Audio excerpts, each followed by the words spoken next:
People are always asking me, what's the best instrument to trade? What's the best Forex pair?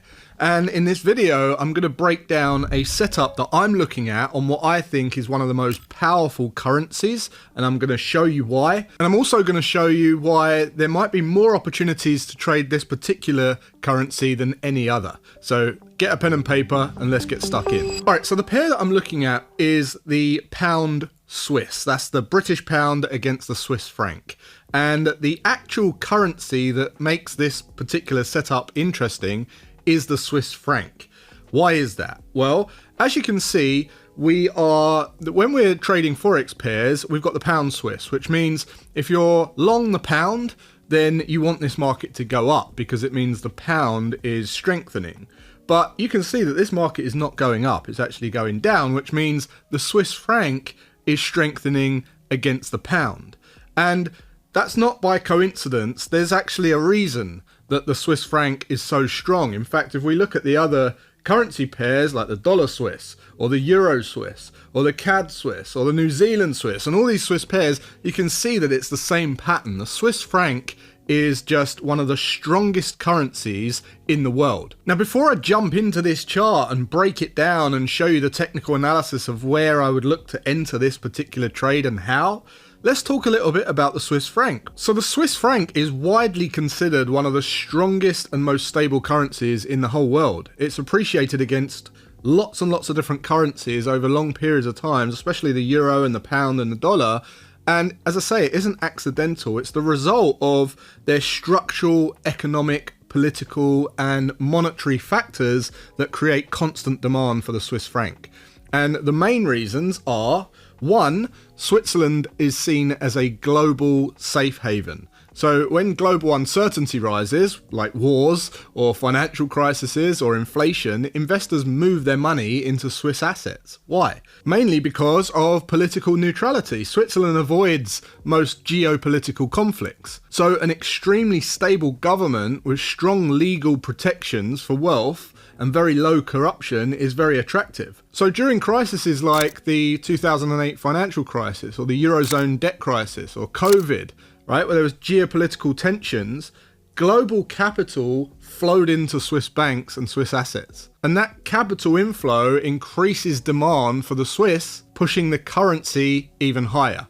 Number two is Switzerland runs persistent trade surpluses. So Switzerland exports more than it imports, which structurally strengthens the currency. They export pharmaceuticals and precision machinery and watches like Rolex and Omega and chemicals and financial services. And what a trade surplus means is foreign buyers have to buy the Swiss franc to purchase the Swiss goods. And that creates a constant structural demand for the currency. Number three is it's got extremely strong fiscal discipline. Switzerland is famous for government financial discipline. They've got very low government debt relative to GDP. They've got balanced budgets. Switzerland even has a constitutional debt break rule. They've got strong sovereign credit rating. And you can compare that to many other countries that just print money to finance deficits. Currencies of countries with large deficits tend to weaken over time. Switzerland avoids that at all costs. Number four is the Swiss National Bank has credibility in itself. The Swiss National Bank, or the SNB, is one of the most credible central banks in the world. And that's because their priorities are low inflation, currency stability and financial stability. Unlike some central banks, they have a reputation for not politicizing monetary policy. Investors trust the SNB and trust strengthens the Swiss franc. Number five is Switzerland is a global wealth storage hub. Switzerland acts like a global vault for capital. Private banking sector, asset management, wealth preservation culture, large pension and institutional investment sector. Large amounts of global wealth are held in Swiss banks or Swiss denominated assets, which naturally boosts the Swiss franc demand. Number six, structural low inflation. So Switzerland historically has had very, very low inflation compared to most countries. Lower inflation just means that the purchasing power of the currency erodes slower, which causes long-term appreciation versus weaker currencies. Number 7's limited money printing compared to other economies. While the S&B does intervene occasionally to weaken the franc because it becomes too strong, Switzerland historically avoids this extreme monetary expansion seen everywhere else in the world. And many other currencies, they weaken due to qualitative easing, deficit monetization, or debt expansion. Switzerland has less structural pressure to debase its currency. Number 8 is Switzerland is a high productivity economy. Despite its small size, Switzerland has one of the highest GDP per capita in the world. Extremely high productivity, highly skilled workforce, advanced manufacturing, and pharma industries. Currencies of productive economies tend to strengthen over time. Number 9, the franc often strengthens because Europe weakens. The Swiss franc is heavily traded against the euro. Europe faced structural issues, slower growth, political fragmentation, high debt levels, banking fragility. When confidence in the euro falls, capital flows into Switzerland, strengthening the Swiss franc. And number 10, psychological status. It's a hard currency. Over decades, the Swiss franc has developed a reputation similar to gold. It's often grouped with the US dollar or the Japanese yen as a safe haven currency. Once a currency earns that reputation, it creates a self-reinforcing cycle of demand. So in simple terms, the Swiss franc strengthens because Switzerland combines political stability, fiscal discipline, trade surpluses, strong institutions, and global wealth inflows. Few countries have all 5 simultaneously. The Swiss franc has actually become so strong that Switzerland often tries to weaken it because a strong currency makes exports expensive. Good problem to have. So that's all good saying that, but what does that mean for us as traders? How can we get involved in this trade? Well, let's look at the chart of the pound Swiss and see if there's a good opportunity right here. Now, I use a process, if you're familiar with my videos, called IPDE, and that stands for Identify, Predict, Decide, Execute. And what we're looking for is we're using a higher time frame to do the identify and the predict, which essentially means we're identifying what the market's doing right now, so the market condition. We're making a prediction, forming a thesis of what's likely to happen next, where price is likely to go next, and how it's likely to get there. Okay, so with IPD in mind, the things we want to pay attention to are the market condition. We want to know the market phase. So right now we know that going from the top left to the bottom right, we are in a bearish market. Okay, there's no doubt about it. 100 traders out of 100 traders would agree this is a bearish trend, right? So if we're bearish and we're in a downward trend, then the chances are we're likely to go down. Now, what phase are we in? The next thing we need to recognize is the phase. Well, if we're putting in lower lows, okay, so we're putting in our runs, okay, and then our pullbacks, and then our runs, and then our pullbacks, we want to be in that pullback phase before we start to look to jump on the trend. So we can tick, we can tick this now and say, great, okay, well, we are in a pullback. Now, what I'm looking at is where we're likely to pull back to. One thing that captures my attention right now is this level right here where we held previously. You can see this, right? This previous level of support. And I like to draw out a zone because none of these levels are, you know, bang on to the pip, but the lowest low to the lowest close looking left will give us this little zone here. Okay, so we're entering that zone right now. We can see that the price is pushing into that zone. If we drop out to the weekly, one of the other things that I love is the significance of this, right? Look at what happened here. So we fell off a cliff back in 22, summer of 22, we fell off a cliff and we pushed all the way down. The bears were really going for it until we saw this rejection. And that rejection tells us a story. It has some significance. And look where the rejection was. Look where the bulls protected that level, that 0612 level or 0600 level right there. Okay, now that has some significance. Look how we fell off a cliff and just stopped. And then the next candle, we try to push all the way down, but we get rejected, bearing in mind that candle is a week of activity. So that's interesting. That gives some more weight to the trade, right? The confluence and some confirmation and some confidence to the setup. Now, what else can we see here? Well, we've got the pullback. We're now back into the zone. What else could we look for? Well, we've got that even handle number. We've got that 1.606 flat level, which is right where we are, 1.06 flat.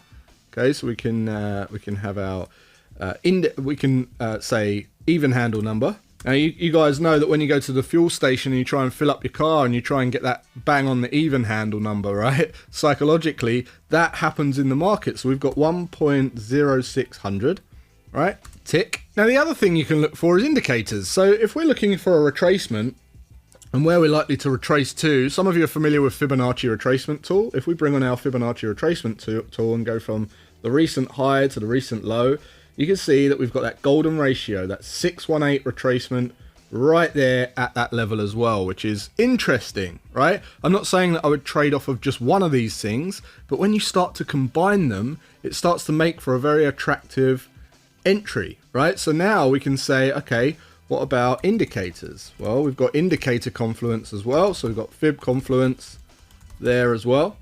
And then we can start to look for price action patterns. So maybe we look at deceleration. Let's go down to the 4 hour. You can actually see this is a retest in itself, but let's go down to the lower time frame. Let's go down to the 4 hour time frame, and you can see that as we approach this level, we had this retest. Okay, so we failed to put in a new high at this point, and we're really struggling to push up. We've got this ascending channel here, but look what's happened. We had equal tests of the high, and look at the RSI. We had RSI divergence down here as well. So we had equal highs on price, lower highs on the RSI, which means we can now start to see a clear price action pattern that is confirming that it's struggling. It's running out of steam. Now, if I go back to our little analysis here, we could say we've got a retest. We could say we've got RSI divergence. Okay. And then lastly, you know, what you could also do if you're familiar with trend lines and things like that, you could start to bring on a series of trend lines, and you can go, right, well, from here to here, and then you could go from here to here, right? And you can start to see if there's trend line confluence. Sorry, this one. Here to here, right? And you can start to see trend line confluence where there's 1, 2 tests there, 1, 2 tests there. This is the third test of both of these trend lines. And if you're a trend line trader, that could add some confluence to your entry too. Now, depending on how many points that you fill up here, right? Because you could say trend line times 2. You could be building up a scoring system that says, well, you know, depending on the scoring system, if I get 10 points, I can just enter really aggressively. Like on the market open, I could just enter. I'm going to enter slightly different on this. And the way that I would enter is I look for something called a candlestick pattern. Okay, so candlestick pattern. So after I've got all of this confluence, I then need the candlestick pattern so that I can tick all the boxes. And when all those stars align, I have the most high probability setup. Well, look what we've got here, right? We've got this indecision. All I'm going to do is just remove these so you can see this a bit clearer. So we've got all of this lining up. Just remember that. But what we've got here, right here, is what we call an indecision candle. Okay, this is a doji setup, which means if you think of like a tug of war, during this session, bearing in mind this was a whole day, the bears pushed down, the bulls pushed up, and we just closed, right? But we closed slightly lower than we opened. So it was a bearish day, but it was an indecisive bearish day, all right? The bears only just won. And that's an indecision candle. So the way that I would enter this is I would place my order 3 pips below the low of that candle, and that would be a sell stop. Okay, and that's what I would do. That's what I'm gonna do tonight on this open. And then my stop loss would go 3 pips above the high of that candle, and that's where my stop loss would go. Okay, and then my target would go down at the lows. And when I say the lows, I'm talking about 3 pips above the lowest low of price action, the previous low. So really, when you draw this out, it looks something like this. which is a great reward to risk profile. Now, if you wanted to split this position, because that's quite an aggressive target, but if you was more conservative and you wanted to split the position and take some money off the table and then let the trade run free, then what you might do is just place your first target at previous structure. So if you look at this inside structure level here, where we had this other rejection, you might not want to fight beyond that, right? So let's just say we can get out, take some money off the table here, and then once that target's hit, we roll the stop to break even, or you even trail the stop loss down to this secondary target, right? So this would be your secondary target. And that way you're locked in. You know, as long as the stop loss is rolled below break where you entered, you're in a risk-free trade at that point. You can't lose money. Right, so you've taken some money off the table, now you're in a risk-free trade, so you take half your position off. So that's what I'm looking at. Now, I'm going to show you one more thing, and that is Forecaster. So if you haven't seen Forecaster, this can also give you some confluence or confidence in your trade setup. Now, if you go to type in £Swiss into Forecaster, I'll put the link for Forecaster in the pinned comment and in the description, but you'll see that if we just look at this next couple of weeks, right, you can see that if we're looking at short trades, there is a massive high probability in seasonality. Okay, we've got like a take off the midterm because that's not really needed, but let's just say we go over the last 3 years. Okay, you can see there's 100% strike rate over the last 3 years, 2013 as well. Correlation isn't too high, but it's moving exactly the same way as we did almost in 2013 as well.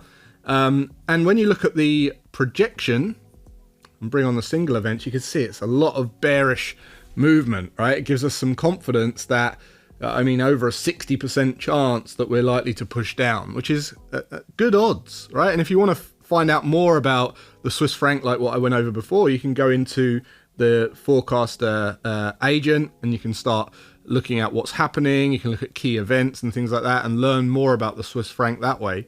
But the bottom line is, you don't need to be an economist to understand what a good trade is. But when you just paint a picture like what I've just explained, and you understand that this currency pair is strong amongst many others, and the reasons, you know, I've given you 10 reasons why this is strong amongst other currencies. When you start looking at your trades that way, and you're looking for directional trend continuation trades in the direction of that prevailing trend, and you've got that knowledge behind you, it can give you more confidence in your entry. And a lot of traders struggle with, one, pulling the trigger, or two, once they're in the trade, they want to take their profits off early. Well, when you've got this backing you, it gives you a bit more confidence to stick and let your winners run and take more profit off the table. So this is what I'm looking at. I hope this has been valuable to you. If you want to see more like this, where I do more of a breakdown and explain some of the background on the currency and how that fits into the technical analysis, let me know in the comments. Thanks for watching, and if you haven't considered checking out tier1trading.com, I highly recommend you do. Or consider taking the 30-day trader challenge, because I know you're going to love it. Till next time, take care, have a great rest of your day, and I'll see you then.